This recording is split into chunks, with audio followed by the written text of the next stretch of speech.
आपका स्वागत है हमारे इस छोटे से प्रयास में, जहां दिल को शांति मिलती है। बहुत समय पहले की बात है। हिमालय की गोद में बसा एक छोटा सा गांव था, शिवपुर। यह गांव शांत, सरल और भोले भाले लोगों से भरा हुआ था।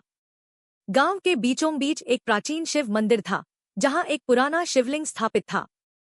कहा जाता था कि यह शिवलिंग स्वयं प्रकट हुआ था, इसलिए गांव वाले इसे बहुत पवित्र मानते थे। गांव में एक युवक रहता था, आरव।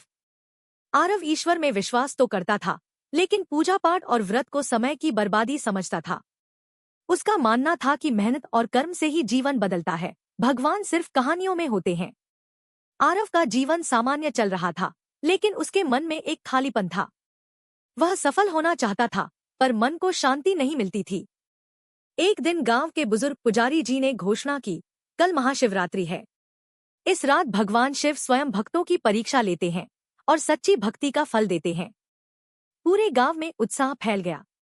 महिलाएं व्रत की तैयारी करने लगीं, बच्चे मंदिर की सफाई में जुट गए और युवक युवतियां भजन कीर्तन की रिहर्सल करने लगे। आरव यह सब देखकर मुस्कुरा रहा था। उसे यह सब दिखावा लग रहा था। तभी उसकी मां ने कहा, बेटा, इस बार मेरे साथ महाशिवरात्रि का व्रत रख लो। भोलेनाथ से कुछ नहीं मांगना, बस उन्हें याद कर लेना। मां की बात वह टाल नहीं सका। मन ही मन सोचता रहा, एक रात जागने से क्या ही हो जाएगा। महाशिवरात्रि की रात आई। पूरा गांव दीपों से जगमगा उठा। मंदिर में घंटियों की मधुर ध्वनि गूंज रही थी। ओम नमः शिवाय, ओम नमः शिवाय। आरव मंदिर पहुंचा। उसने देखा, लोग भूखे प्यासे होने के बावजूद शांति और आनंद से भरे थे। कोई शिकायत नहीं, कोई थकान नहीं। रात के दूसरे पहर आरव को नींद आने लगी। वह मंदिर के बाहर बैठ गया। तभी उसे एक वृद्ध साधु दिखाई दिए। साधु की आंखों में अद्भुत तेज था। साधु ने मुस्कुराकर पूछा, बेटा, तुम यहाँ क्यों आए हो?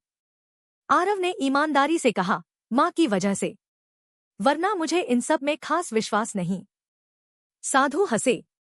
शिव विश्वास नहीं मांगते, वे अनुभव देते हैं। जो उन्हें समझ ले, वही सच्चा भक्त होता है। इतना कहकर साधु ने आरव से कहा, इस शिवलिंग पर एक बेलपत्र चढ़ा दो, बिना कुछ मांगे। आरव ने साधु की बात मान ली। जैसे ही उसने बेलपत्र चढ़ाया, उसके मन में अजीब सी शांति उतरने लगी। उसे अपने भीतर की सारी उलझने, डर और अहंकार दिखने लगे। उसी क्षण मंदिर में तेज प्रकाश फैल गया। आरव ने आंखें बंद कर लीं। उसे ऐसा लगा मानो कोई कह रहा हो, मैं बाहर नहीं, तुम्हारे भीतर हूं। अहंकार छोड़ो, कर्म करो, करुणा रखो। जब उसने आंखें खोली, साधु वहां नहीं थे। सुबह हुई। महाशिवरात्रि की पूजा पूर्ण हुई। आरव पूरी तरह बदलाव महसूस कर रहा था। उसके चेहरे पर शांति थी, मन में स्पष्टता। उस दिन के बाद आरव का जीवन बदल गया। वह पहले से अधिक मेहनती बना, लेकिन अब उसमें घमंड नहीं था। वह जरूरतमंदों की मदद करने लगा, माता पिता का सम्मान करने लगा और हर सोमवार शिव मंदिर जाने लगा। उसे समझ आ गया था, महाशिवरात्रि केवल एक त्योहार नहीं, बल्कि आत्मा के जागरण की रात है। आज भी शिवपुर के लोग कहते हैं, जो महाशिवरात्रि की रात स्वयं को जीत ले, वह जीवन की हर लड़ाई जीत लेता है। हर हर महादेव। अगर कथा ने मन को छुआ हो तो लाइक करें और चैनल को सब्सक्राइब जरूर करें।